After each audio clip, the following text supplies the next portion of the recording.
আসবে, অর্থাৎ আল্লাহ পাকের দিনের ঘরে এই দিনের বারকাতে মসজিদের মধ্যে আসবে, সবথেকে বড় বক্তব্য হলো সে যেন ভালো কাপড় চোপড় পরিধান করে মসজিদে আসবে, পাশাপাশি নামাজে দাঁড়ায় আর একজনের গায়ের মধ্যে আরেকজন নামাজ পড়তে পারবে, তাদের স্টাম্পিল হয়। যদিও আপনাদের আছে ভদ্রতার খাতিরে এটা বলি না, কিন্তু আল্লাহ তাআলা বলেছেন যে তুমি সাজসজ্জা করে সুন্দর পোশাক পরিপাটি হয়ে আমার ঘরে আসো, কিন্তু বিধানটা হয়ে গেছে সম্পূর্ণ উল্টা।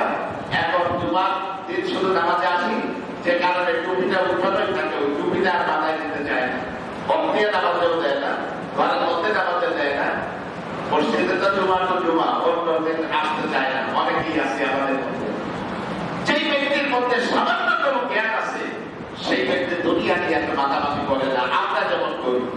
যারা দুনিয়া নিয়ে যত মাতামাতি করবে আপনি বুঝবেন যে মানুষটা আসলে বোকা।